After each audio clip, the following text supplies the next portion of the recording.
Good evening. It's 10 o'clock. It's Thursday night. You know where to be. It's the other angle. It's Chappy. It's RC. How you doing, RC? Hey, I'm good, Chappy. How are you? I'll tell you, man.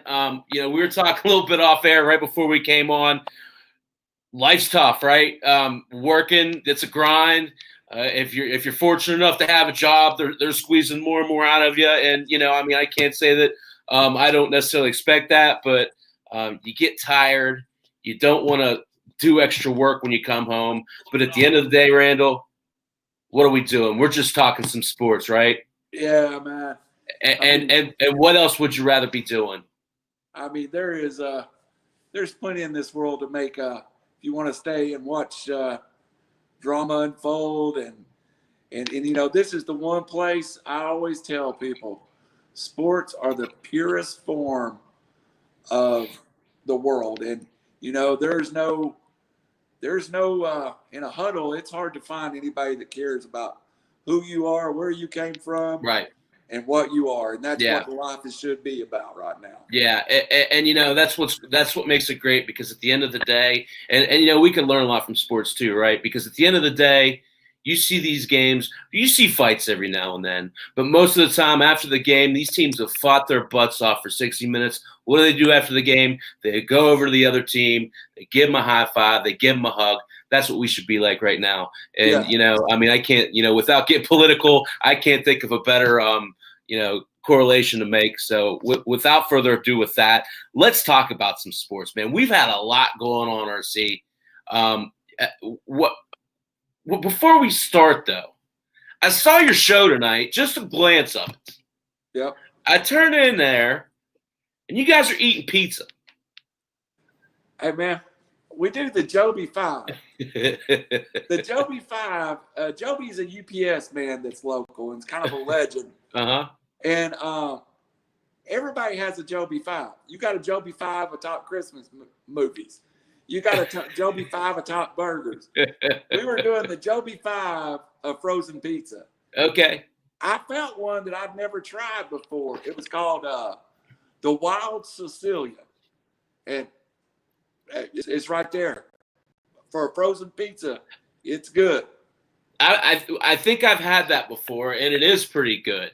That's really cool that you guys did that. I turned in and I saw all four of you guys with your faces full, and I'm like, all right. So what was on your pizza? We had a couple of different ones. We had a Sicilian, then we kind of had an upside down, and then we had but it's mainly pepperoni. Okay. Just straight up pepperoni pizza. I'm with you, brother. I'm with you. I'm a big Barstool fan. I love their program. Okay. Big Cat that is on there. But Portnoy, the owner of the company, just goes out and does pizza reviews on the street. So that's great. That's great. Have some fun with it. Absolutely. And I'm sure we're going to do something with the tournament when it comes up. So we'll have something, maybe get some viewer interaction, or I'm sure me and you will have a challenge going when it comes to the tournament. Yeah, no, I mean, I guess you want to plug the show? Do what? You want to plug the show? The show that we do is local. It's mainly for the Tennessee area. We cover our big audience is we have a Florida fan, a Tennessee fan, and a Georgia fan. So that's kind of that's our core. And we also we just talk. Everybody has a barbershop that they go to, and guy talk. That's what we do, and it's called it's the D. Swain and Belo show. They started it a while back. I joined the cast about a year ago, or about 6 months ago, and awesome. It's really, you might get sports really heavy one night. The next night might be about we spent a whole night on what's that movie? Oh my! Everybody debates Die Hard. Okay. We spent an hour and a half on his Die Hard, a Christmas movie one night. So that's how it goes. But join us, and it's on Facebook, the D. Swain and Belo show. And I also, if I can plug one more thing, Chappy. Absolutely. River City Podcasting. I only have one show on it, but it's called Fight Night with Andrew Howard. And we have a UFC coming up. I'm not a UFC guy. I don't know a whole lot. So it's one of the few shows I just host and ask him questions about. This guy is a really knowledgeable UFC guy. And if you just bet his UFC picks, the last 2 UFCs, you're 4-1 and taking money to the bank. Nice. So, Well, I saw that. It looked like a good time. I thought I'd give you a chance just to kind of thank you. talk about it a little bit. I'm Chappy. I'm on Thursday nights at 8. Chappy's Fantasy Sports on Draft for Upside. But without further ado, let's get into some sports, Randall. Let's do it.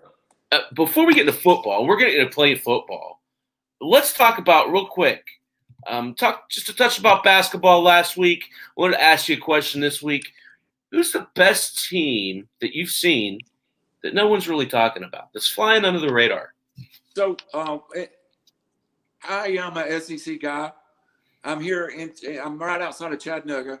So I follow the SEC, went to an SEC school.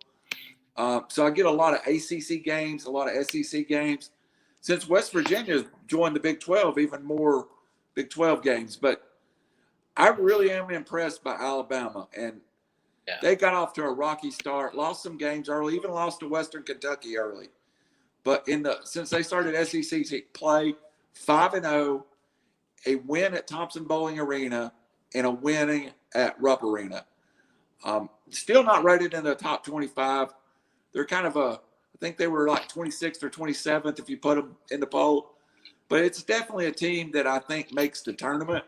And they shoot the three, and they're very athletic, Chappie. Actually remind me of a little bit of those teams that Bob Huggins had at Cincinnati, which weren't maybe the highest recruited players. Right. But they're very athletic. A bunch of 6'5", 6'6" guys could get to the rim. Yeah. I mean, so I would say for me, but it's funny. It's really interesting. You really get to know these teams in your conference really well, right? Yeah. Because whether, it's like last night I was watching what WVU listened to Texas was a heartbreaker. No complaints. Texas deserved it. We missed, 2 free throws with the game on the line. Right. Texas goes down and hits a big 3. But, watching Texas Tech beat Texas last night was really impressive. That Mac McClung kid is really good, man. I don't know if you've got to see him a whole lot. I watched last night's game. Yeah. They're rated 15th, but I feel like they should be higher than that. But the team I think that really is impressed, and I thought a lot about this because I wanted to go and talk about Western Kentucky. There's a couple, Michigan until last night was a team that wasn't getting a whole lot of credit, right? But the team I think that was I was most impressed with, they really had West Virginia on the ropes, was Oklahoma State. And what Oklahoma State does is they got a really good point guard in Lively who is physical, but he shoots the ball really well. And Cade Cunningham is just about as good a college basketball player as I've seen in a while. Yeah. Have you got a chance to see that, Randall? Yeah, I saw Cade Cunningham play a couple of times. My last name's Cunningham, so I'm naturally was a fan. But I really like your assessment of Oklahoma State. And Cade Cunningham is one of these guys that's going to make a blue zillion dollars in the NBA. Yeah, totally. He is a super athlete.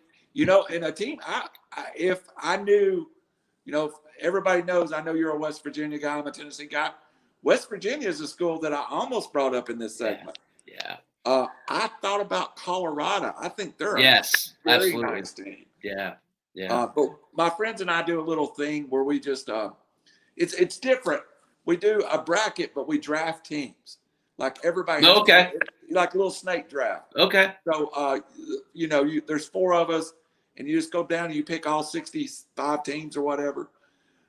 I'm telling you right now, after my first round pick, it would be hard for me to pass up on Creighton right now. They're really playing well. I love the fact that Creighton's like Tennessee. I'm happy with their team, but they've probably got 2 one-and-done kids and another 2-and-done kid. Right. Creighton has got a ton of kids that's been there, play a lot of basketball. And that gives you a lot of different looks at things, right? Yeah. Chances to come from behind, not get rattled when you have when you are down in a big situation. And I think to your point, that's one thing WVU has. You look at what they've done, against Oklahoma and against Texas. They both came back from big leads or from big deficits rather. They came back against Oklahoma State. I think it was 19 points. Yeah.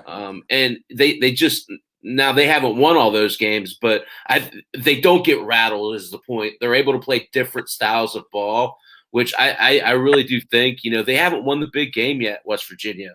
But they're adjusting without Oscar in there. They're adjusting to a totally different style of play. And quite frankly, this Jalen Bridges kid's really good. Yeah. And so is that Kadarian Johnson. Both of those kids are going to be big impacts down the stretch for the Mountaineers. Well, and Tennessee has a 65-year-old coach or a 64-year-old coach in Rick Barnes. Right. And then Bobby Huggins is in his 60s. Right. There is something to say about those guys. And I don't know, if people realize that these guys have been around. I mean, I'm in my 50s, and I've been watching Bobby Huggins' teams since I was a teenager. Yeah. Barnes has been around forever. Yeah, Nick Saban at Alabama, 67, Bill Belichick.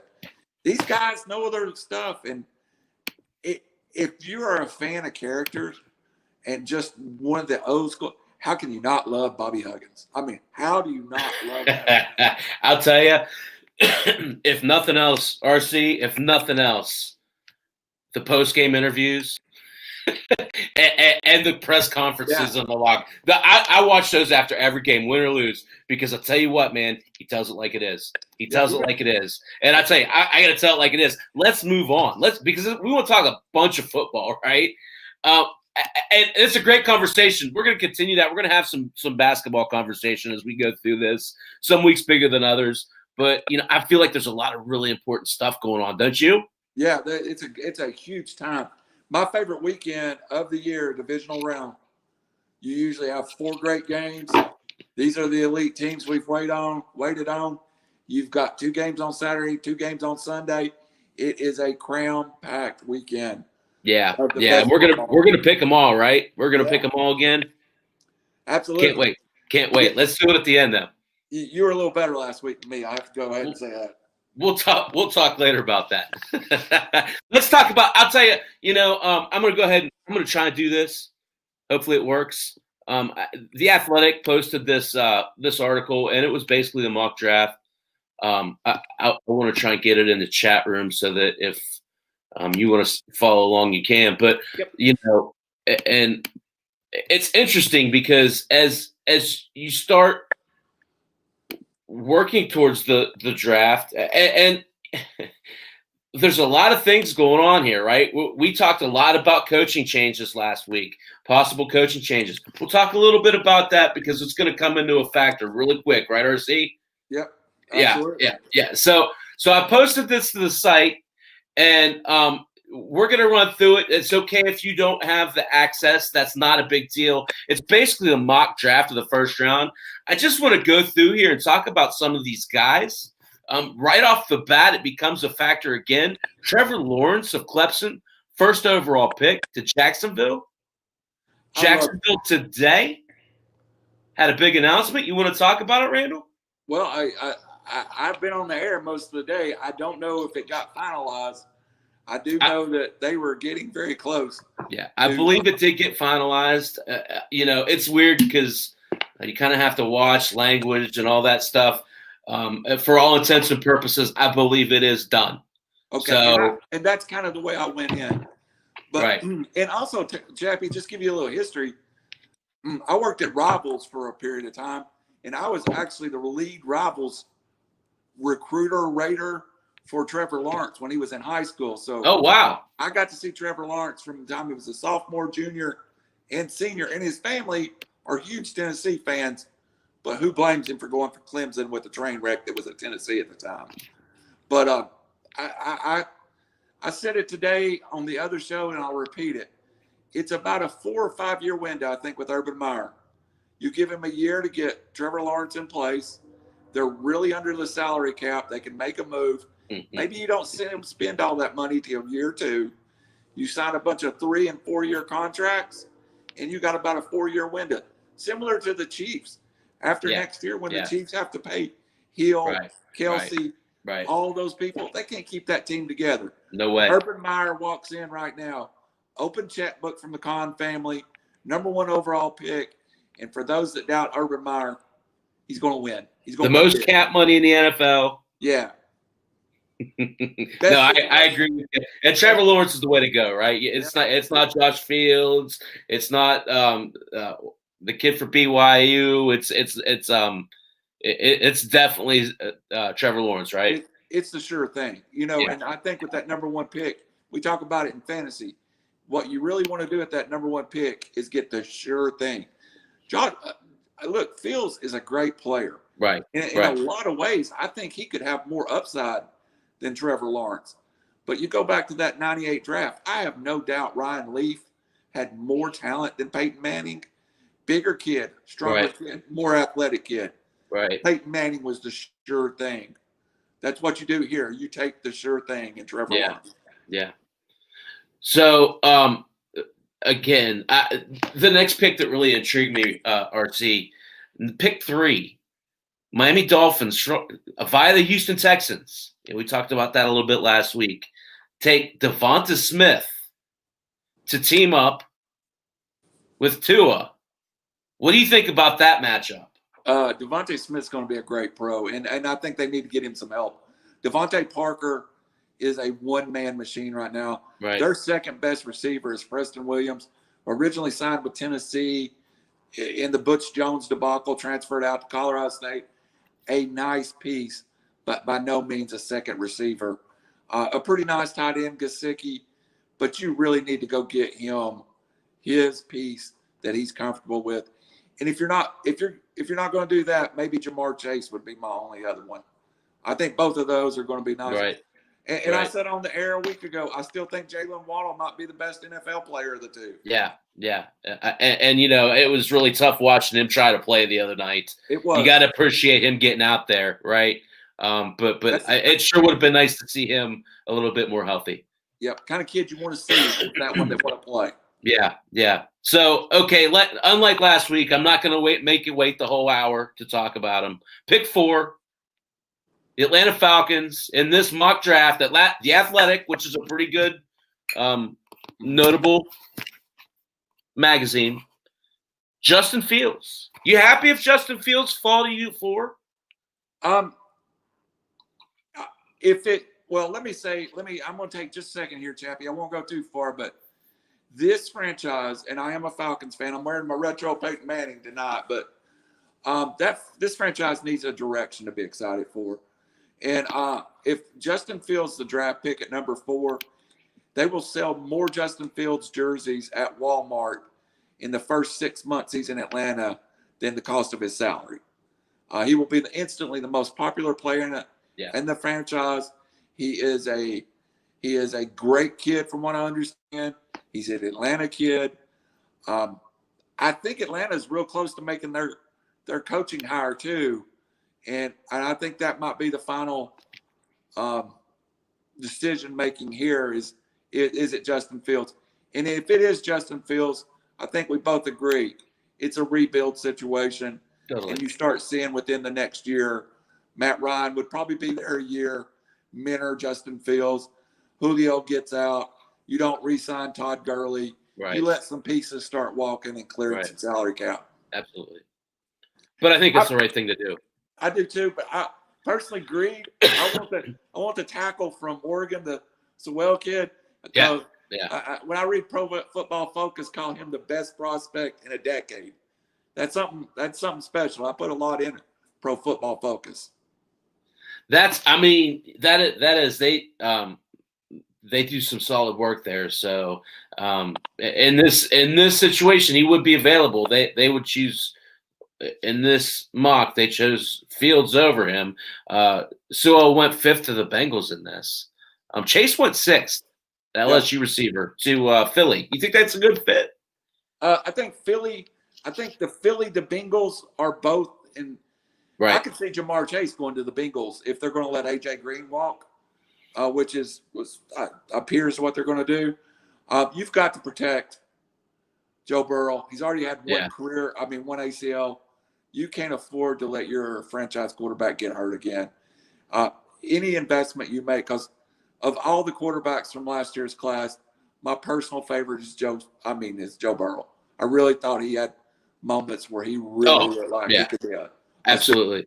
I think if you take Joe Burrow and you put him on the Chargers, I think he's an MVP discussion. Yeah, he didn't have a lot around him and still got a lot done. His offensive line was absolutely terrible. Absolutely terrible. You saw videos come out in the last 24 hours. You know, that was a pretty serious injury he had. Absolutely. But it's good that it happened when he was young. I mean, I think he'll be able to rebound from that. And their future's bright. I like Zach Taylor a lot. A lot. Good coach. So, one other kid I want to talk about here. Down to pick 11. What? And you're an SEC guy, so I'm interested to get your take on this. The New York Giants selecting Kyle Pitts, the tight end from Florida. Yeah, Kyle Pitts is so I know Devontae Smith won the Heisman, and no doubt he should have won Heisman, but Kyle Pitts was the most impressive player in the SEC this year. He is a matchup nightmare. I just didn't see the Giants. I was a little confused. If you're going to run two tight end offense, you're looking at Evan Ingram and Kyle Pitts on the field at the same time. That would be a different kind of offense. Yeah. Kyle Pitts is a great player. I don't know if 11's not a little bit early for him. Oh, okay. So, okay. I mean, great player, but at 11, with the holes in that Giants team. Yeah, I agree. And this, that's me setting it up on a tee for you. I think, Kyle Pitts to me has an opportunity to be in that tight end 1, tier 1 category next year. Yeah. He could step right in and catch 100 balls. Absolutely. Put in the right opportunity. I'm with you. Love the pick. I think that's a good spot for him. Hate the fit. Yeah. I don't think, Evan Ingram's a good tight end. They've killed him. He's worthless now. He was good coming out. This first year, he was really solid. They've ruined that kid's confidence. That would be a terrible pick there for Kyle Pitts. I feel like tight end, and this is one I want to see the kids succeed, because I kind of got a little bit of like, Kyle Pitts is one of my favorite players going right now. Yeah. Tight end is, in my head, a little bit like running back. It's almost a luxury now. Yeah. And you almost want to build your team around and then go get that tight end. Building off a tight end they are desperate for wide receiver help in New York. And that would be a fit to Jalen Waddle to me. I think he makes that football team instantly better. I actually think the Giants may be in play to move up a little bit and maybe grab one of Devontae Smith or Jamar Chase, because you just feel like Daniel Jones has not had weapons around him. Yeah. He's the quarterback that I feel like we know the least about. We don't know what Daniel Jones is with He's not had a lot of talent around him. Absolutely. Yeah. So this is a guy, and this is me being a homer, right? I could do that. I'd love to see the Steelers move up and get this guy. Oh yeah. He is exactly what the Steelers. Now, the Steelers are going to look different next year. I think they're $13 million over the cap. They're going to have to change that. Yep. And but that said, Ben's due $41 million. Hayden's due, I think, $15 million. It can happen with a couple pounds. Now, I'm not advocating to cut Ben. But is he a $40 million player? You should be able to restructure his contract. Yeah. And get some money back, right? Yeah, Matt Ryan's due $35 million. Exactly. It's if he wants to stick around, there's going to have to be some reason brought in here. It's one of those things where I think it's a good situation for the Steelers to try and move up and get this kid. I agree with you. 11 might be a touch early. Yeah. but not that much. Not that much. So to your point, Jalen Waddle goes 15 to the Patriots. Yeah, I was about to mention the Patriots. In my mock draft I done myself, Chappie, which I'm going to release at some point, I actually flip-flopped those picks. I had Pitts to New England and Waddle to New York. I also have been debating whether here's what I'll say about this whole situation with Belichick and the 15th pick. I have a feeling Belichick is going to leave this draft with the quarterback he wants. Yeah. I'm not sure it's a first-round quarterback. Yeah. If I tell you Belichick sets until the second round and takes a Kyle Trask or somebody that's a little farther down the board, he knows what he wants and he'll find him.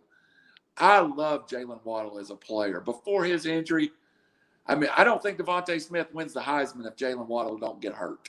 So that fit in New York made a little better sense to me. And I just basically have the same two players flip-flopped right now in my mock. Well, I'll tell you, I mean, it seems to make sense. But I guess if you're drafting that high, you're pretty lucky to get either one of those players, right? Yeah, you're good.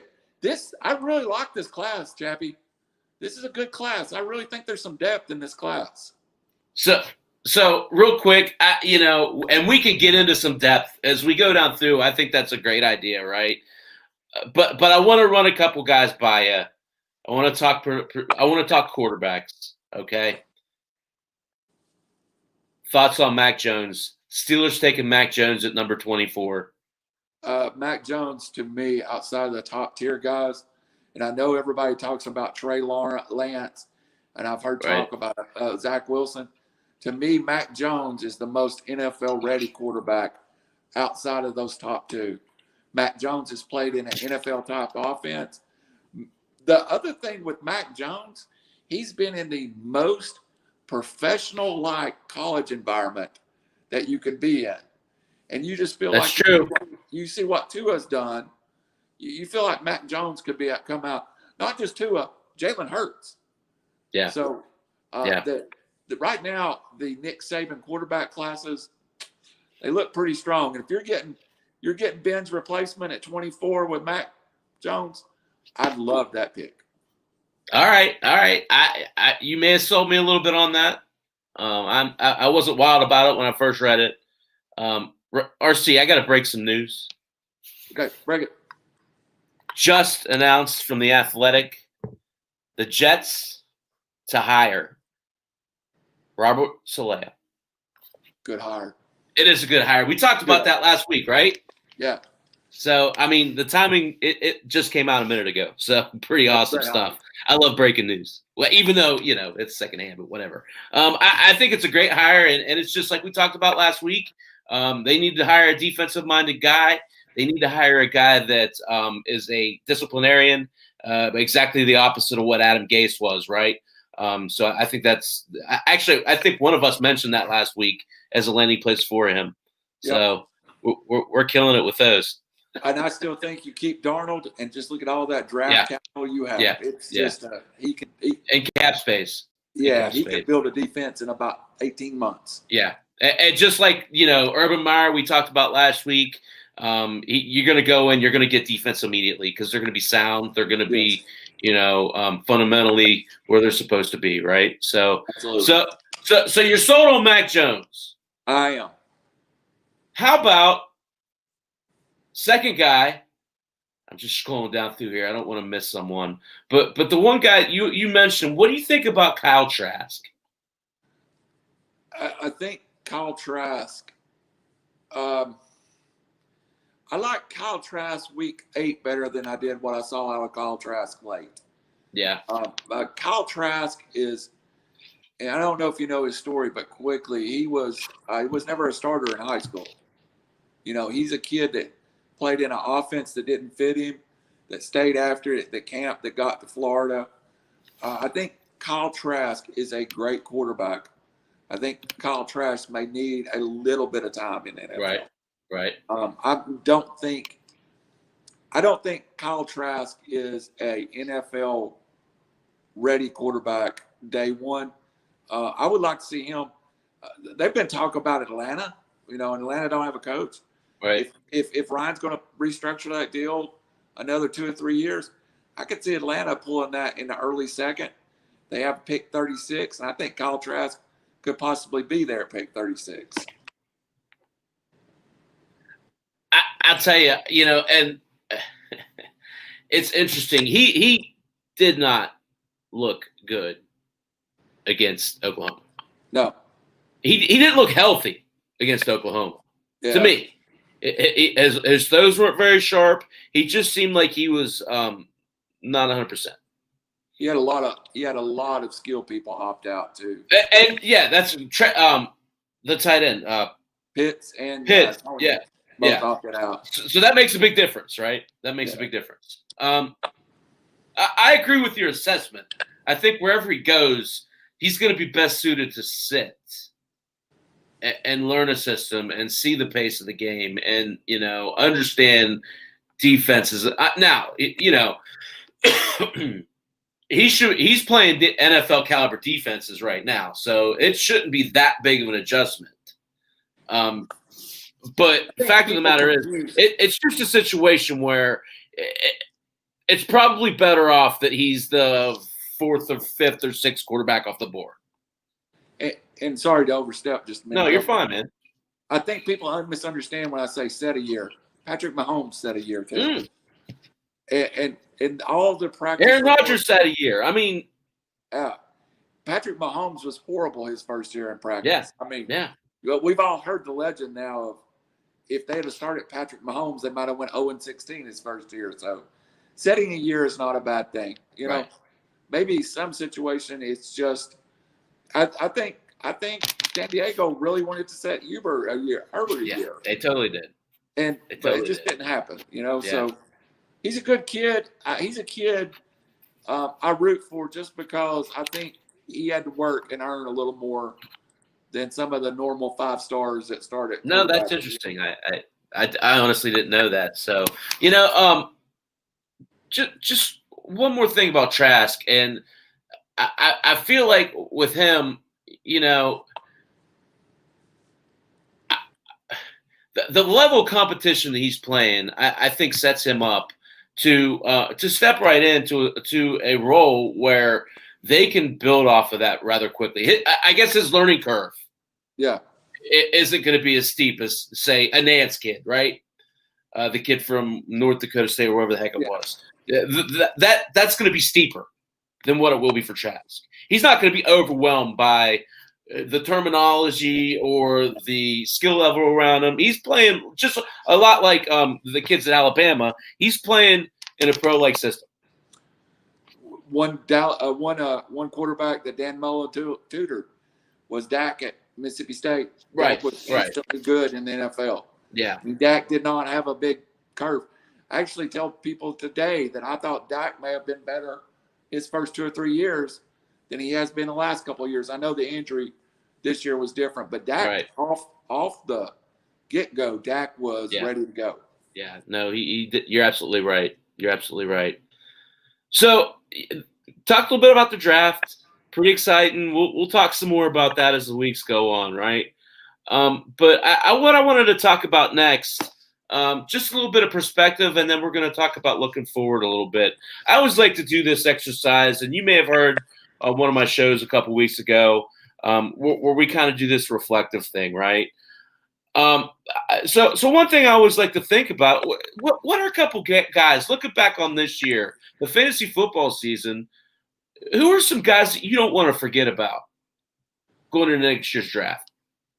Well, the one guy that I think that we as a fantasy community just don't want to give him his credit is I love Terry McLaurin at Washington. And he's the guy most prepared. And I don't know if Alex Smith is the answer in Washington. I know Haskins never was the answer. Right.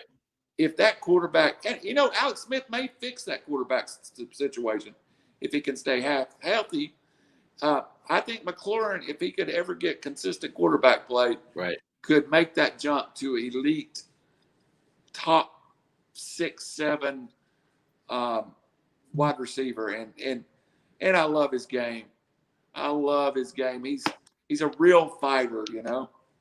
So that would be my number one guy that when I walk into my draft, I'd like to have him in my – when I mock draft, a lot of times I pick out guys I want to get, and I just sit there and mock draft and see where they go and kind of get a value on them and know, hey, if I want Terry McLaurin, I've got to go a little early. So that's one of the guys I would really, really like to have on my team next year.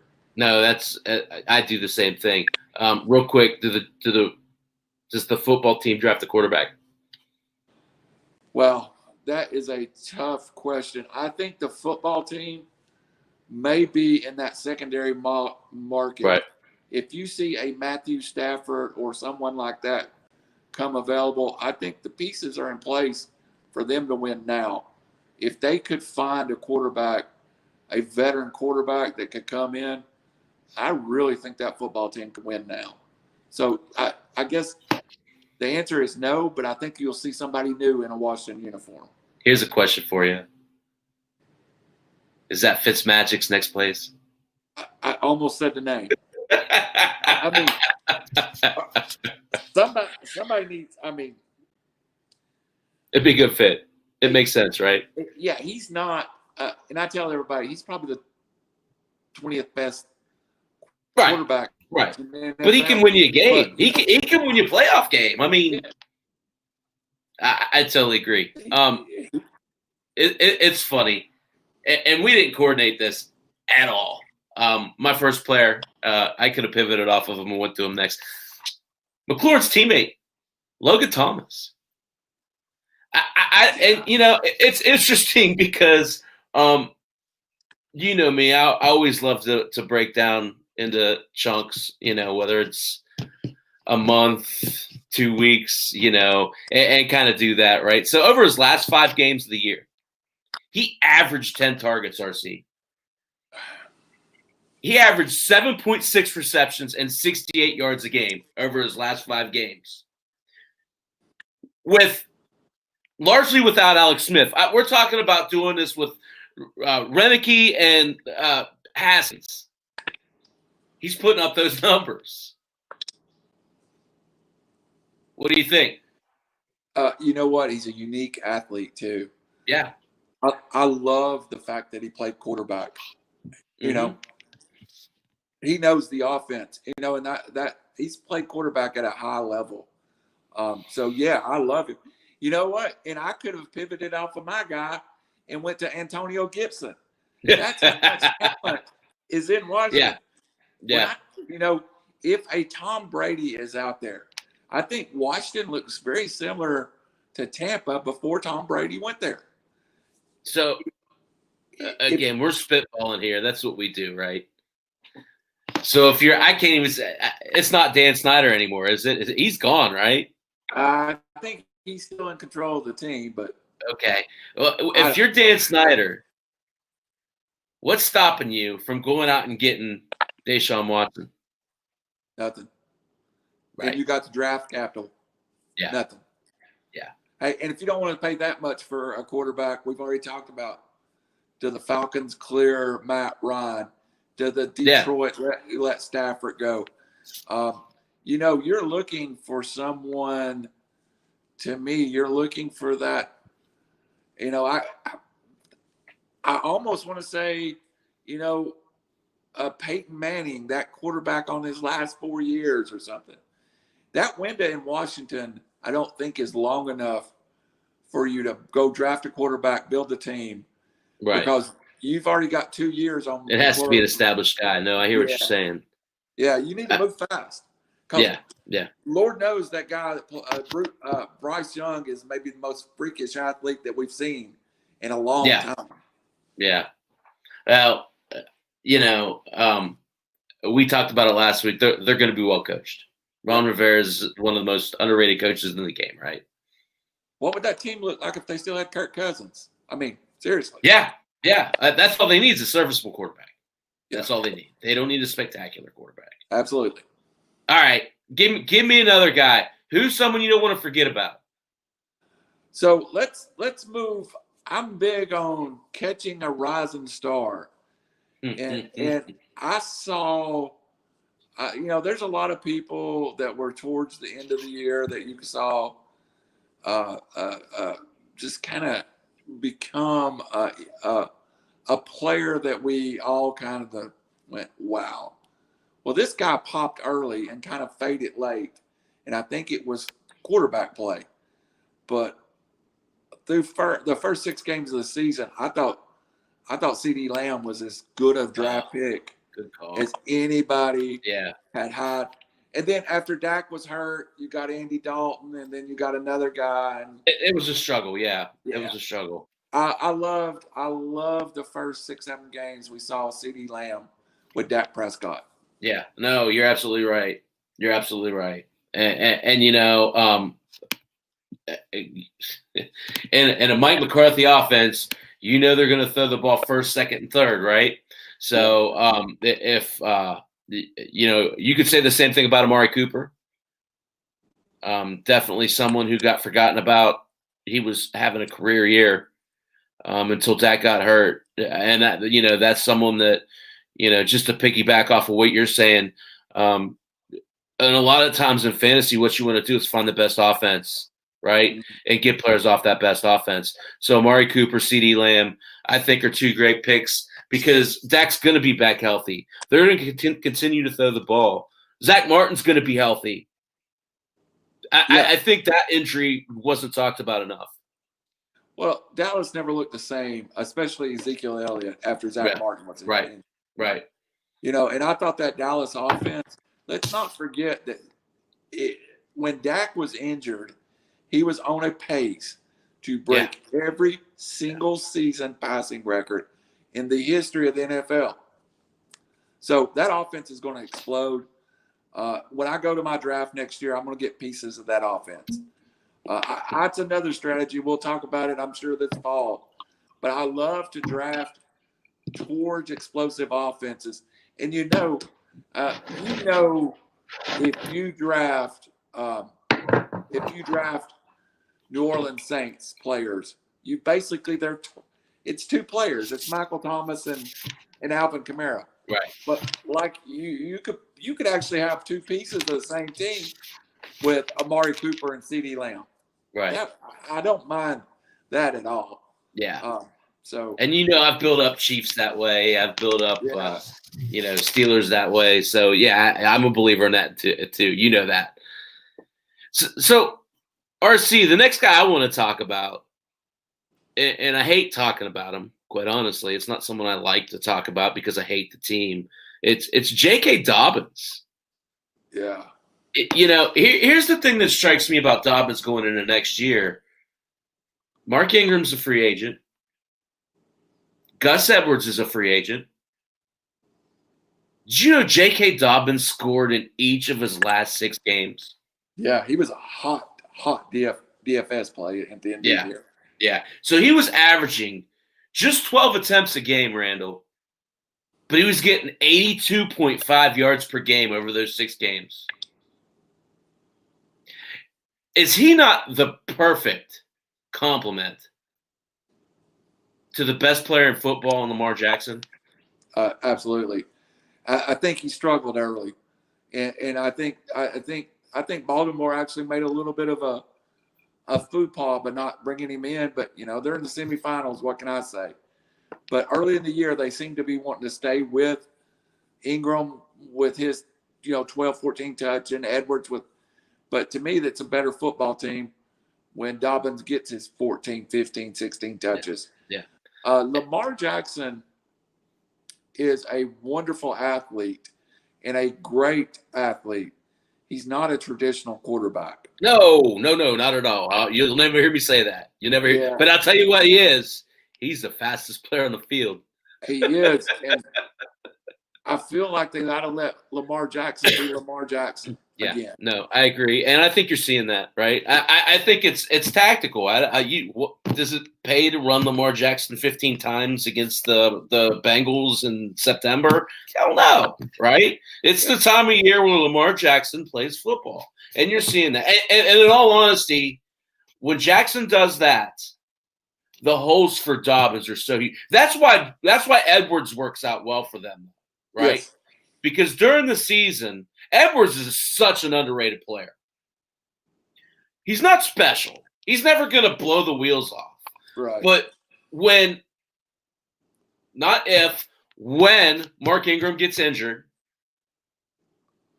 Gus Edwards is there to step in, and what he does is he provides you ball security. He's going to run tough, and he's going to keep those linebackers honest so that Lamar can find the edges. Dobbins does the same thing. He just does it much differently and with a lot more talent.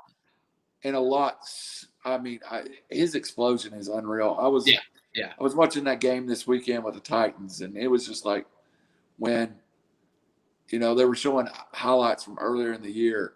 And when they run that little run pass option with Dobbins and with Jackson, and it just looks different than when they run it with Ingram or with Edwards. So let's see how to put this. I was a non-believer in J.K. Dobbins. Me too. Yeah. I thought he was Justice Hill 2.0. Me too. I did. I'm sold. I'm sold. Here's what I like in the Lamar Jackson, J.K. Dobbins 1-2 combo. Like, you seen the last fight scene in Kill Bill? Yeah. Where Lucy Liu and Cameron Diaz are out in the fucking field. Sorry, pardon my language. Are out in the field and they're in the snow, right? It's kind of like death by 1,000 cuts. Yeah. Yeah. Except for that it's not 1,000 cuts, because just like that, you get your head cut off. Because either one of them could break it for 60 yards in an instant. And you saw that last week against Tennessee. That's to me, this is a great weekend to play that running game versus Buffalo. I think that's the game you stack to really. I could see that. Don't get ahead of yourself. Yeah, that's my game this weekend. But I'm with you on that. Listen. 15 minutes. We're going to do that. Okay, we'll do that at 11 o'clock. Okay. You got one more player you want to talk about though before we move on to the next subject? Yeah, I got one. I'm going to go a little deeper, and I'm going to go with the Chappy method. It's production over the last 6 weeks of the season, 7 weeks of the season. I thought Cole Kmet, more than any player, really came on and went from a non-factor to 6, 7, 8 targets a game. That offense looked a lot better after Cole Kmet kind of took over that role. I could see Cole Kmet being that next level of, you're going to have your Kelseys and you're going to have your Kittles. This is another Gesicki maybe level tight end. And I think he will get missed in the draft 100%. My heart wanted to go to Justin Jefferson, but I don't think nobody in the country is going to miss Justin Jefferson. But he's certainly been really good. If I go into next year's draft and I come out with Cole Kmet, I feel pretty good about my starting tight end. Wow, and I respect what you say. You've been in my leagues and you know your stuff, buddy. That's a bold statement. But it's interesting, right? Because if you think about what the Bears are doing, they've already announced Trubisky's not it, right? All right. So is it realistic that they bring back Allen Robinson if Trubisky's not going to be there? I don't know. What does that have to say about some of those other pieces of that offense? It might be a total rebuild there, and Kmet might be in line to be your starting tight end, your every down tight end, and a big part of that offense. So that interesting. And I think it's a position that was complete trash this year. It was the top 2 or 3 guys, and then it was throw a dartboard, especially in daily fantasy. And during the year, you saw Logan Thomas establish himself. You saw Gesicki at times look like he was that next level tight end. But I remember so many weekends at times playing. Yeah, I was playing Dan Arnold and drill to Everett, just punting the position, looking for 2 or 3 catches for 30 yards. I for a while I got on Greg Olson when he kind of took over that job in Seattle. So tight end was a hot mess in fantasy this year. So if you don't get, and I'm not one of those guys, I'm not going to pay first round equity probably for Travis Kelce, even though he is a great player. Right. I'm probably not. Well, look at George Kittle. Yeah. Injuries happen. I just don't get a lot of that tight end upside because I'm such a running back, wide receiver guy. I think that's where you win your league. Explosion, So, yeah. And that leads me right into my last guy. And then I do want to talk real quick about one more topic before we get into our picks and stuff. But to me, and this will lead in a little bit later, I think Cam Akers. Cam Akers, and I know that's like, saying, oh, well, Peyton Manning's good or Walter Payton's good, right? I get that. But what I'm saying to you is we talked a little bit last week about this, about Jonathan Taylor really being the only clear-cut first-round rookie running back from this year. Cam Akers, to me, when they took the kid gloves off of Cam Akers, he went bananas. And he did so in an offense that had 2 pretty good running backs in place. That offense, they've completely shifted away from the pass-happy offense that they were a couple years back. This is a running offense now, and it looks to me like Cam Akers could be getting 20-plus carries a game behind one of the best offensive lines and 2 of the best receivers keeping them honest, not to mention 2 really good tight ends. He looks to be a real value initially going into next year. Good call. And I think we've talked about where he goes. And, sometimes there's players that the fantasy industry just don't like. Right. And the one thing that the fantasy industry never likes is a place where it's not got a clear-cut number 1 running back. And as good as Akers played this year, there will be some people that don't think he's going to win the job going into next year. I agree. So, and that's part of my point, right? Play into that. It's just like last year. And this didn't work out for me this year. But last year, at the end of the year, I did the same exercise. One of the players who I identified at the end of last year was Raheem Mostert. Interesting, yeah. And at the end of last year, Raheem Mostert was the man. That was his job. It was clear cut. RC, I got Raheem Mostert in every one of my leagues. And for about the first month of the season, I'm thinking, I'm a flipping genius. Right. Now, you can't foresee injuries. They're going to happen, right? Yeah. But I guess the real question is, do I go back to that thinking for next year on Mostert? Is it just a bad year for him? Well, I think you do. I mean, I really liked his upside. And it's kind of like the Cole Kmet thing. When he was healthy and played, he was dominating, Right. I think San Francisco may have a new quarterback too. If that's true, that offense could get a lot better real fast. I don't know. Jimmy G just don't seem to fit that what Kyle Shanahan wants to do. And I'm a Kyle Shanahan mark. I saw what he did in Atlanta. So, and remember those great Atlanta offenses that he did have. Devontae Freeman hadn't made $1 in the NFL since Kyle Shanahan left, and he was an All-Pro while he was there. So Kyle Shanahan, by his nature, wants to run the football too. Well, and I mean, I think it's interesting because as you go through all of these situations, there's going to be a lot of fluidity, and there's going to be a lot of change.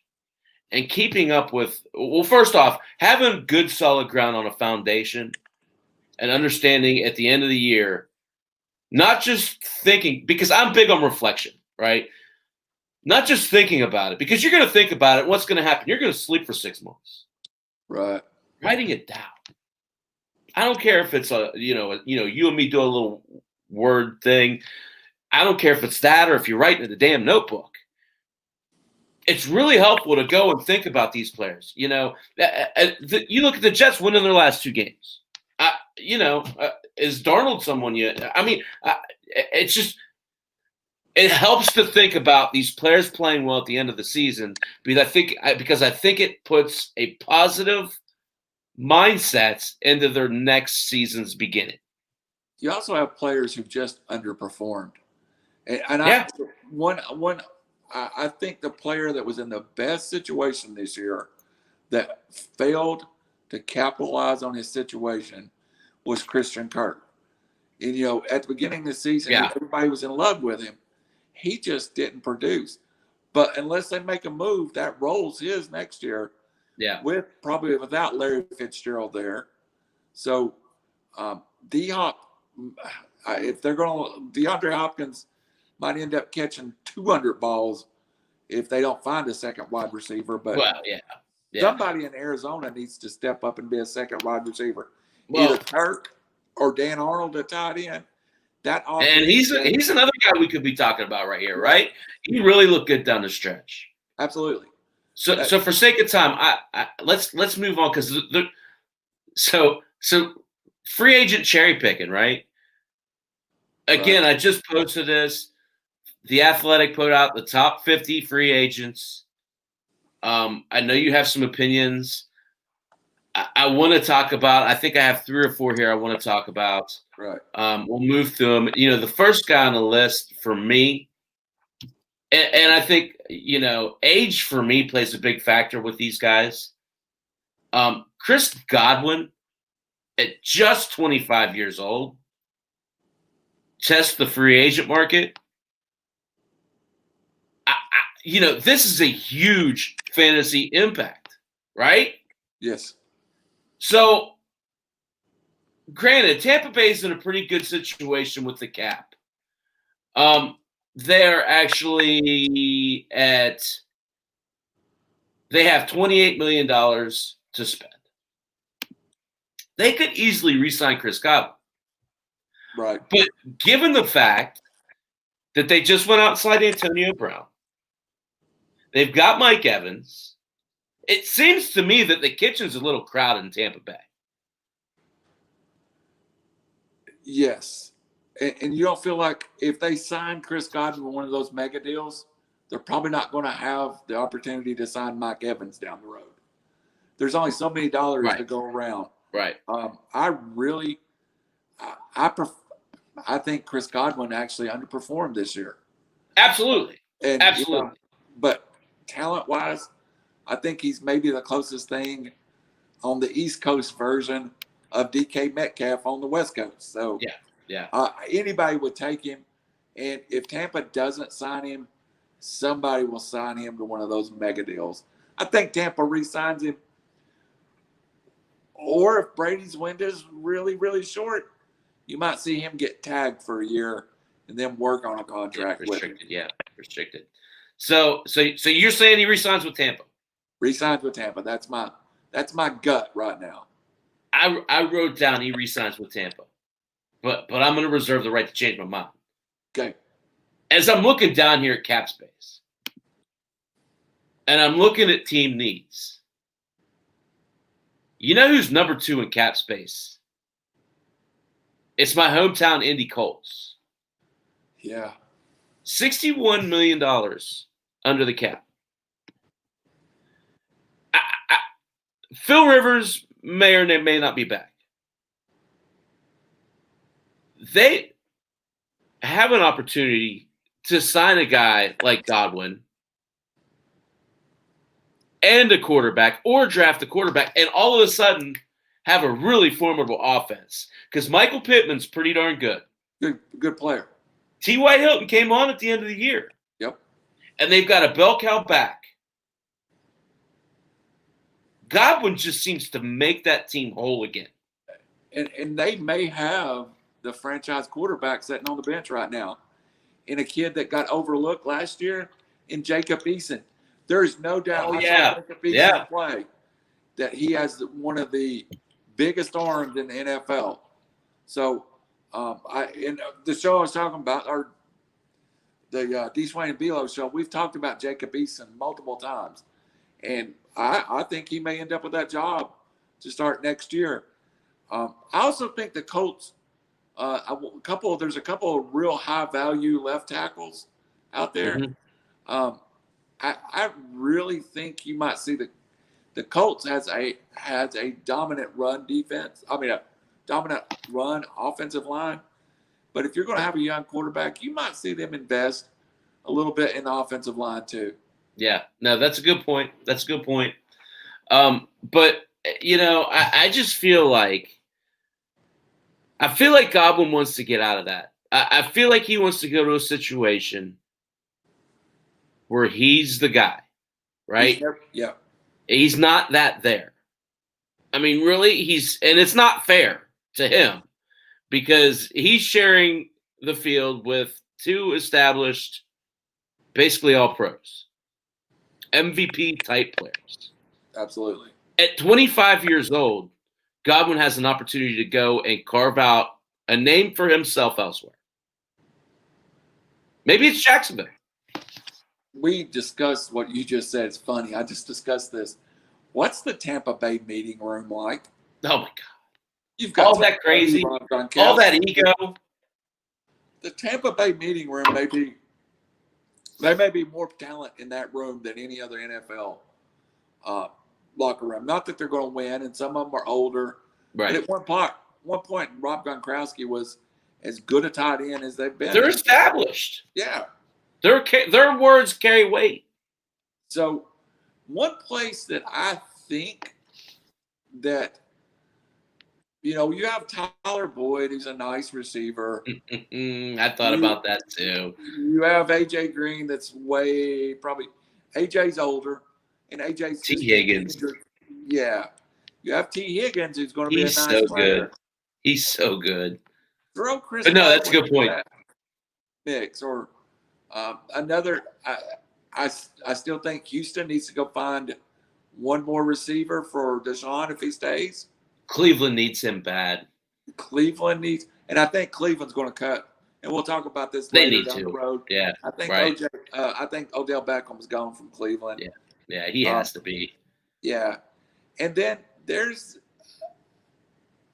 teams sitting out there right now going. Buffalo went and got Stephon Diggs. They went from that's a absolutely to look at them now, and it's Stephon Diggs. Stephon Diggs was a MVP type caliber player in some years. Yeah, I think Rodgers win it, but if somebody tells me Stephon Diggs finishes 5th in MVP voting, I'm not shocked. Right. Well, Godwin's the same type of player, right? I think that's your point. Yeah. I mean, you put him beside Devontae Adams in Green Bay. It's a game changer. Yeah, it's a game changer. Yeah, you put him. I mean, it's not going to happen. You put him with Ben Roethlisberger, it changes things. You put him in the right situations. My point, and he's ready to take off. Absolutely. So let's talk about another guy. Let's talk about a guy you want to talk about. This guy's a little older, right? It's a hometown guy. Yep. You don't think he's going to re-sign? You don't think Julio's going to re-sign with Atlanta? I don't think Atlanta can afford a Julio at this point. Right. And they do have Julio under contract, but that contract is probably going to have to be renegotiated at some point. And I don't know if Julio's willing to take the pay cut it takes. I think Atlanta has the fewest players under contract of any team in the NFL, and already over the salary cap. And unfortunately, in 2017, they went to the Super Bowl. They paid Devontae Freeman, who's no longer a Falcon, cap room dead. They paid Matt Ryan, still there, but he's on a $30+ million contract now, and Julio. I think the Falcons want to move Julio. He was in that same class as A.J. Green too.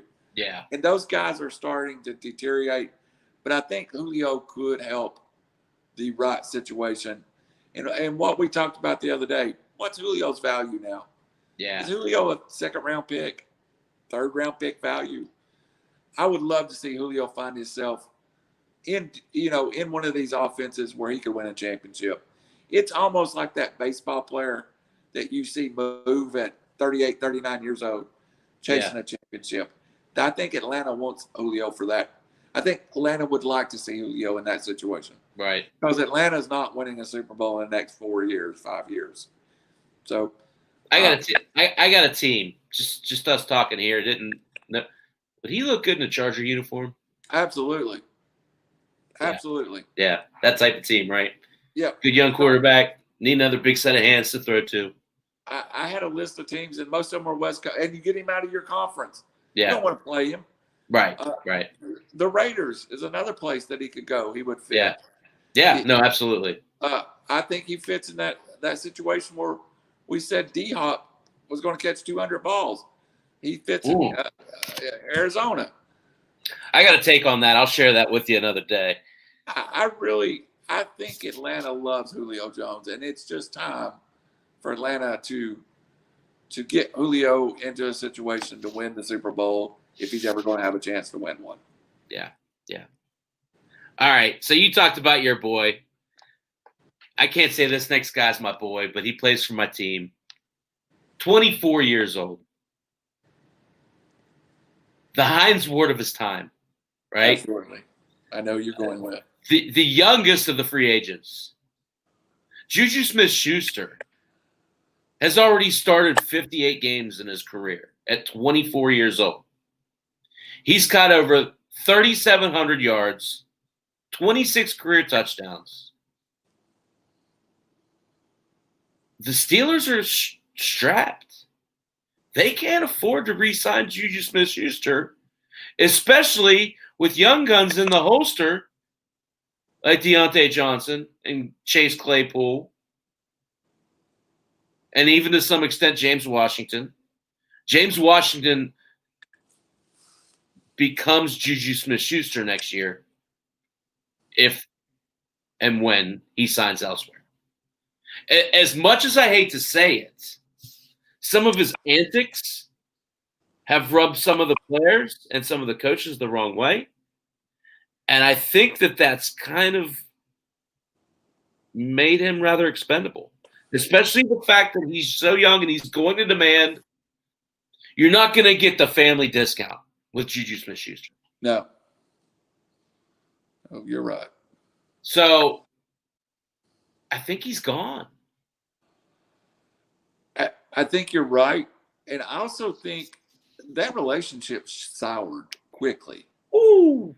And I don't know that, and let's say it, he's a West Coast guy.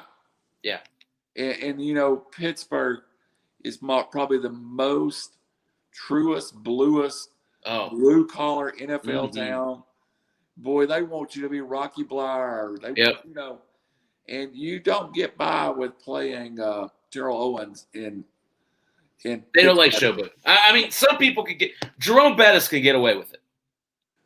But they earned it. Yeah. That's the problem, I think, with Steeler fans of Juju Smith-Schuster. They don't feel like he's earned it yet. As soon as I went through the free agent list, I was trying to match teams up. And knowing he was originally from Long Beach, the first thing I wrote down was Chargers. So I don't know if there's any talk there or that's a destination, but it would make sense for him to return to California. I also wrote New York beside his name. I think that's the kind of, though he's got that. He wants to be a star, and that's the market you can be a star. Yeah, he's a good player. Don't get me wrong. Yeah. But I'm not sure he's not the third best receiver the Steelers have right now. Absolutely, maybe the fourth. Maybe fourth. I can go there. James Washington's very underrated. People don't realize how good James Washington really is. He's just not had a real opportunity for playing time. When he plays, he pops. Yeah. So I got two places for you, RC. I wrote down Jacksonville. It's one of those guys. It's grit, right? it's persona. I mean, you say what you will, but he's going to put his nose in there. And I think he kind of speaks to what an Urban Meyer type of offense is. Fight for that yard. Grind it out. And I think if you bring in a guy like Juju Smith-Schuster, especially like a team like that doesn't have really an identity, it brings a certain edge immediately. So for a young team like that, to have a player who's just 24 and has that vast experience, 45 games started in the NFL, 58 games started in the NFL already, it adds credibility immediately. The other place I think is interesting, Randall, how about the Dolphins?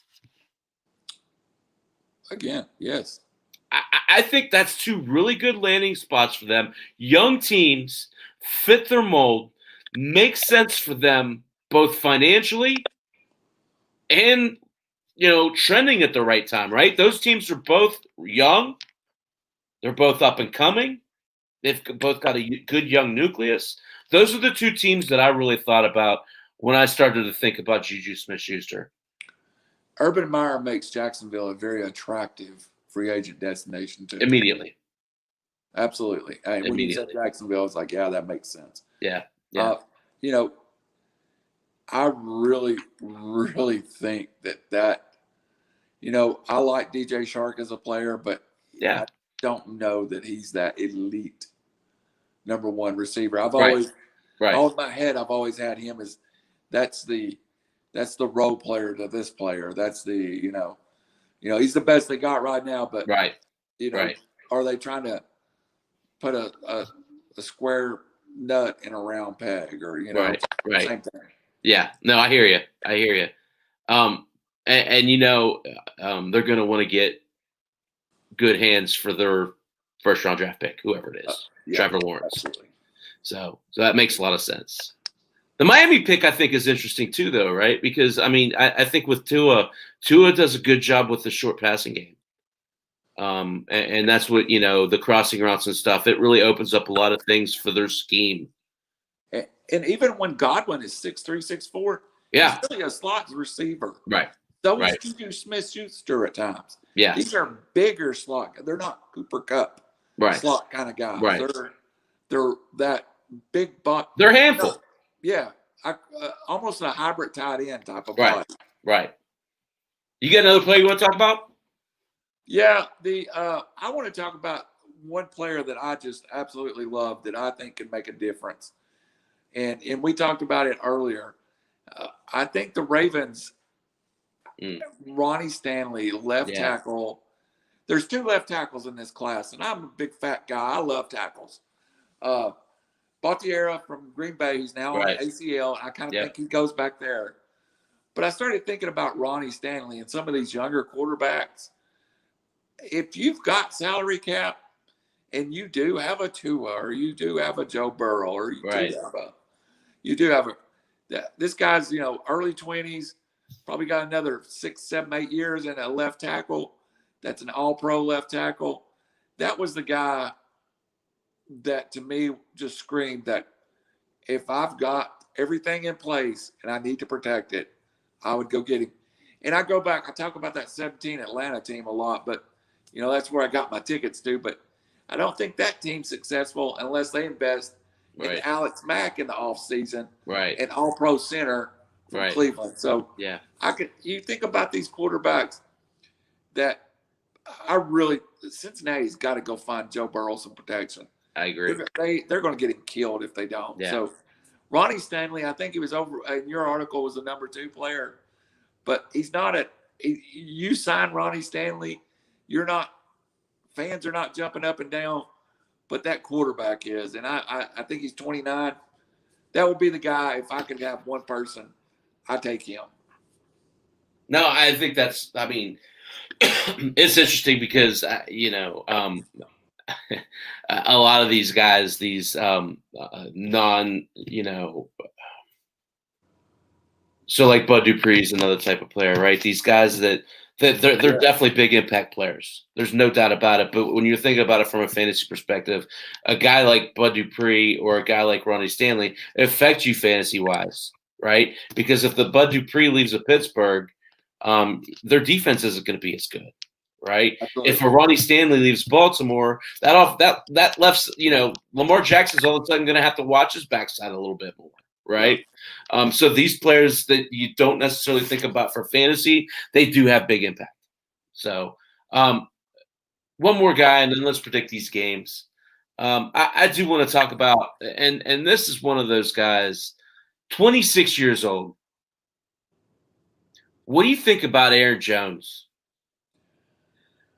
I mean, here's a guy. He plays well with others, right? He's used to having a running mate, if you will. He's never been tested with a heavy workload, a la Chubb or Henry.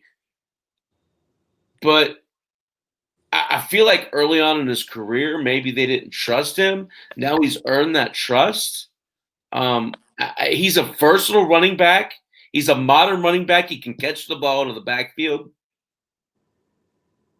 I really feel like this is a guy who could take a team that has a big hole and make them whole. I think he's underused in that offense, and it's good point. Yes, I don't know if he's the right fit for that offense even. Right. And he's a great back. Don't get me wrong. Green Bay's probably, but you see Green Bay willing to go to Jamal Williams at a drop of a hat. Yeah. And he look at the offense better, right? Yeah, he does. And it's a little. I believe Aaron Rodgers is more comfortable with him back there. Yeah. He's definitely better pass protect. Absolutely, and Aaron is an anomaly to me. At times, I think he's a 3-down back. That I think at times I believe he's Dalvin Cook, and at times I don't know why he disappears from the game. Yeah. But again, that's the team. There's times that Aaron Jones can take over a football game. Right. And at times you just feel like they don't know what they have. Yeah. Or what they're doing with them. Yeah. That's underappreciated. If I made a list of underappreciated players, he would be in my top 5. Yeah. And I'll tell you, I mean, I don't know that this is realistic. Actually, I'm pretty sure it's not. He would be a perfect fit in Pittsburgh. Pittsburgh kind of back, yes. Sir. Perfect fit in Pittsburgh because he could catch the ball in the backfield. He can run up between the tackles. Again, you have to make a lot of things happen for that to be an option. I don't think it's realistic. I didn't come up with a team or a place for him to go. What do you think? You got some thoughts on that? Well, I think he could fit a lot of places right now. The one team that jumped out to my head, if the Houston Texans could keep Deshaun Watson, Aaron Jones in Houston would be. They're so upside down, though, right? Yeah. I mean, they're worse than Pittsburgh is. Yeah, which makes it tough. I mean, again, when you do that, I mean, and that's what it's tough when you start to look at where these guys are, right? Running back is a hard position to. To go out and sign, right? Yeah, because scheme has so much to do with it. So much to do with it. All right, buddy. It's 20 after 11. It's gone by like that. Let's pick these games. Pretty happy about last week. I hate that the game that I didn't pick right was the Steelers. But let's be honest, they didn't deserve to win, right? Yeah. I thought the best call you had all weekend, though, was the Titans-Ravens. Yeah. I did not see that one coming. Yeah. So let's jump in. Let's jump right in. Let's do this. This is going to be fun. I'm going to let you pick first. We're going to go down through as they're going to be on the schedule. First game of the weekend.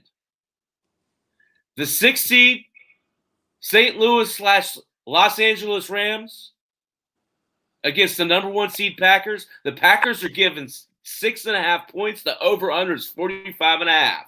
Thoughts? I love the Packers. I think it's a pretty good game. The Packers were playing so well at the end of the year. And, the Packers don't lose at Lambeau Field in the playoffs either. 6.5 sounds about right to me. When we get to the end of it, I might give a little gamble out there to you, but my gamble involves playing the money line on this. So you give me the Packers to win, but not necessarily cover. So you like the Rams? If I'm For the taking money the line. points, I'm going to take the. Yeah. I'm going to take the Rams. Yeah. I can see this is a one touchdown game, and it's 6.5. It's sitting right on the number. If that thing moves a half a point to 7, I could see this being a push game. I could see this being a 28-21 game or something. Okay. Rams are a good football team. I still believe in the Rams. Yeah. All right, man. I got a little big for my britches. I'm not gonna lie to you, Randall. First game, first upset. I like the Rams here. Come playoff time, it's about running the football. The Packers lost another tackle this week, the one that they just signed with COVID. Yeah. You know they're without Bakhtiari. I think the Packers struggle to run the football. Aaron Rodgers is going to throw the ball. He's going to have an effective game, but I think the Rams play keep away. I think Cam Akers is the difference maker in this game. I'm going Rams 24-20. I think we see the same type of game. I really like the Rams catching the points, but straight up, I think the Packers get it done somehow. Yeah. It's going to be a good game. I looked at the list and I was like, ooh, that's the first game. I got to make sure. Good stuff, right? Yeah. Good stuff. I got to make sure. Because sometimes that first game catches you and you don't get there. Right. I'll be at that TV with that first kickoff. You know it, buddy. You know it. All right. So you got the Packers. I got the Rams. Let's move on. The Saturday night game. It gets even better. Bills, the 5 seed. 49.5 over under against the 2 seed Ravens. Excuse me, Bills. Bills are 2.5 point favorites. So, from a gambling perspective, I like the over in this game. You get to 45 real easy in the NFL. You know. Especially with those two quarterbacks. I do. I love this game to kind of be a shootout. Yeah. My DraftKings lineups are going to have tons of pieces from this game. I absolutely love J.K. Dobbins in this situation. At the end of the day, though, this is part. When we get to the last segment, I'll give you this. I'm going to have you play the same parlay, but I'm going to have you play that same parlay with the Ravens and the Bills. So I think it's that time of the game. Flip a coin. You give me the Bills by a nose. So you're saying, but give me a score. Give me a score. 4 times. What's that? I flipped 4 times on this game. What's the deciding factor? Josh Allen is finally ready to take that step to elite, and I think he makes one more play than Lamar Jackson. Yeah. I think it's Josh Allen's legs in a game that has Lamar Jackson. I think it's Josh Allen getting away from the rush, being able to create positive plays out of sacks. And I think at the end of the day, he makes one more play. Josh Allen out Lamar Jackson's Lamar Jackson. Yeah, this is going to be great quarterback play. Mobile, huge. It's going to be good. It's going to be a good game. This is my favorite game of the weekend. Yeah, it should be fun. All right. Yeah. Second game. Second upset. I told you last week the Ravens were the team to beat. I'm picking the Ravens again this week. Too much Lamar Jackson, too much J.K. Dobbins. You hit the nail on the head. I feel like Dobbins takes over this week. He has a huge game. And Lamar Jackson's beginning to look like the best player in the league again. 38-30. I agree with you. The over hits easy. It hits by the third quarter. So I got 2 upsets, brother. You are rolling them. Well, I mean, we'll see how that works out for me, right? This one I don't think is an upset. I really think this. Yeah. I think these are 2 equal. I know the number's 2.5. I think it's pick 'em, but I think it's 2 good football teams. I harken back to the year the Steelers won the Super Bowl when they won their last 6 games of the year. That's kind of where I see Baltimore right now. They're going to be a handful to beat, man. I'm not saying they'll necessarily win it all. Actually, I think I've always said that. But I don't. They're going to be tough to beat.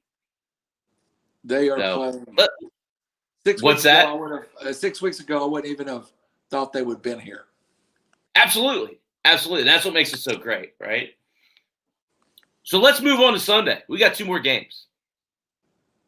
Probably the most lopsided game of the weekend. The 6th seed, the upset-minded Cleveland Browns, 57 over-under against the best team in the NFL, the Kansas City Chiefs. 10-point favorites. If you pick the Browns now, Chappy, I'm going to send you a bottle of bourbon if that hits. But I'm going with You need to send me to AA if I pick the Browns. Yeah, I'm going to cut your bourbon off, buddy. Good run by the Browns. Yeah. This is not the spot for the Browns. I mean, they're not ready yet. No, they're not ready, and you know, I could see this, and these 4 games we will get a major upset. Yes. We'll get 1 blowout and Yep. probably 2 favorites winning. Right. I think this is the blowout. I could see this being something like 37-14. Yeah. 34-6, 14. So give me the Chiefs. Yeah. One play I do like, for some reason, I just feel like this is the time. If you're Tariq Hill on this stage, I feel like he's going to have a great game. You know, I'm playing all my Chiefs. I mean, receiving wise, I'm playing all my Chiefs. I'm playing Mahomes. I'm playing Kelsey. I'm playing Hill. I totally agree. And you know, it's funny because after the Steelers lost, I'll give a lot of credit to the Browns. They came out ready to play. The scenario where the Browns keep it close is a scenario where Nick Chubb dominates.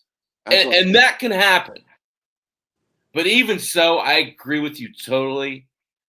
I think as soon as the Steelers lost the game, I immediately said, and you might have seen this, AFC North, AFC Championship. Yep. I've backtracked just a bit. I still think the Ravens make it, but I think the Chiefs are just too good. The Chiefs have too much talent. It's just going to overflow in this game. I agree with you. I think you're spot on Tyreek Hill. I think Mahomes shows Baker why he's better. You know, these guys were teammates. They were. Yeah, these guys were teammates. So there's a little bit of rivalry going on here, right? There's some spit and fire in this game. Absolutely. So it should be fun. I think it stays close if Chubb is able to be dominant at the line of scrimmage. You know, Cleveland's offensive line is dominant. Yep. It really is one of the most underrated units of all of the positions in the NFL. So they could keep it interesting that way. But at the end of the day, the Chiefs just have too much. It's kind of the replay of the Titans game from last year. The Titans could get to 2 scores, stay with them. Henry could do some things. I think Nick Chubb will have a good game.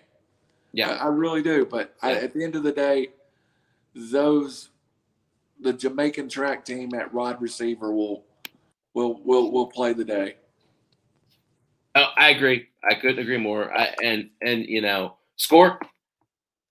34-21. Yeah. So the over hits. Yeah, over. Yeah. I got 42-27. So close. Last week was the under week. I think this week's a little bit of the over week. Yeah.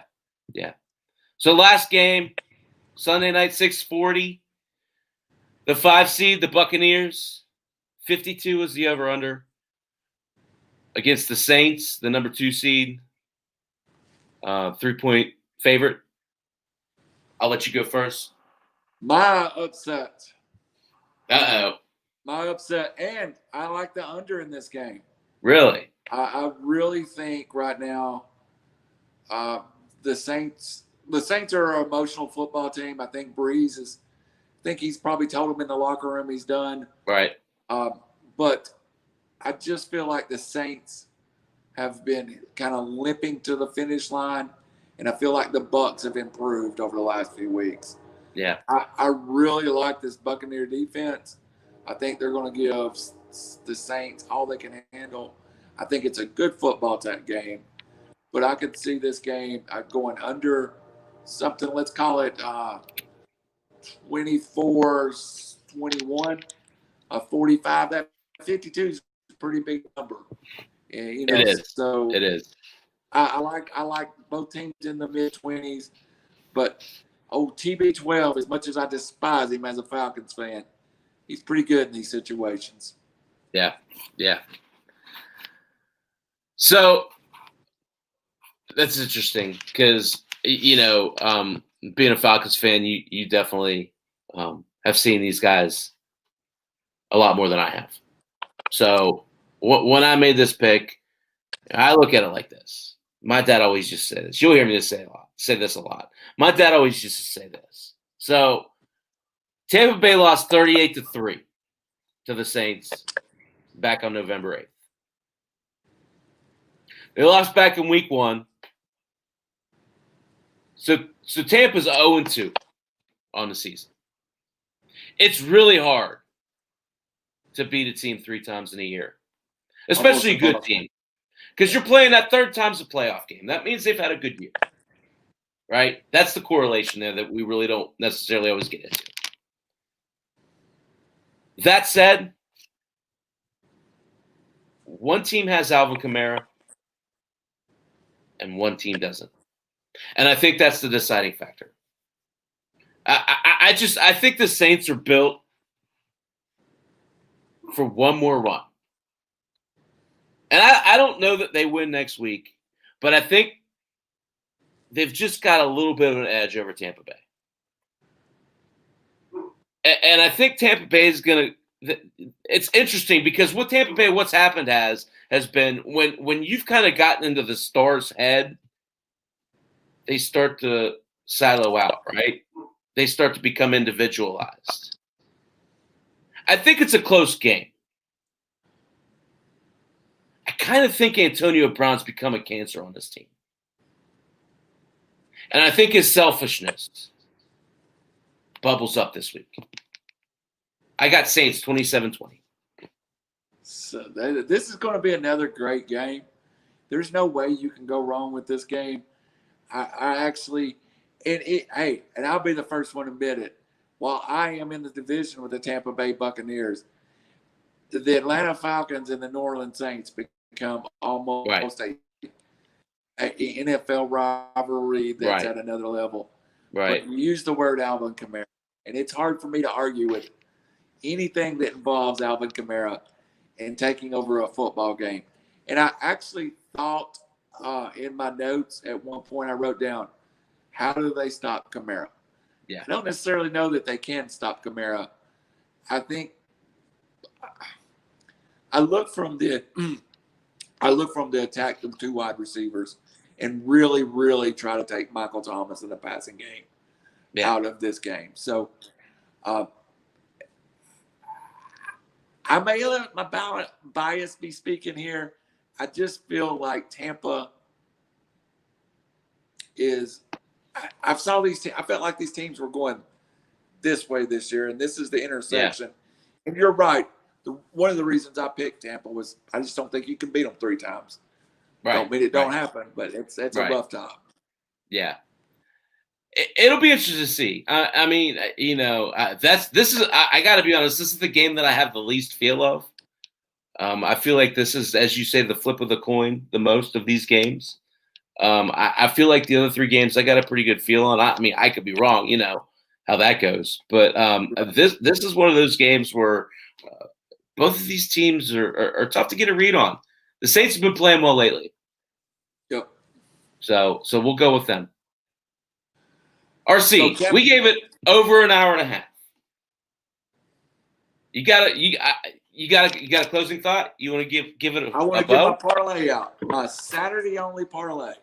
Okay. Give me the money line and the Packers. Give me the over in the Buffalo Ravens game. Play it 2 ways. walk home with a winner. So you like the Packers, even give it 6.5 points. No, I want to play the money line, just the money. Okay, line. so you're saying take the Rams, getting the points. Yeah, you can play the Okay. money line and just pick the winner, and then the offset. The odds are so bad. Oh, okay. I see what you're saying. Yeah. Just picking a winner, you're saying pick the Packers. Take the Packers, and then take the over. The over in the other game buys the odds down, so you're almost playing for flat money. You'll go from like a heavy favorite to flat money. You know, Okay. I love taking a money line and then taking a bet like that. So you can buy those two together and get your odds. If you just try to play money line Packers, you got to play $400 to win 100. You know? Right. So this way you end up with almost like, play 100, win 75. It's an easy way to make a little money. Yeah. Nope. Sounds good. You're here first. Randall, where do we find you? You can find me at River City Podcasting. Next Friday, I'll have the MMA show on. You can find me here every Thursday and also on Facebook, the D. Swain and B-Lo show. Hey, we'll eat pizza. And there's two of us that weigh over 300 pounds. Me, Chaps Fantasy Chat, Thursday nights at 8. The Other Angle, Chappy and RC, Thursday nights at 10. Join my group, Chaps Fantasy Chat, Chappy's Fantasy Sports. Enjoyed it. It went by fast. It always does. It does. Great show. Yep, absolutely. So we'll talk to y'all next week. And until then, enjoy the games this weekend. And have a good week. See you, Chappy. Later, guys.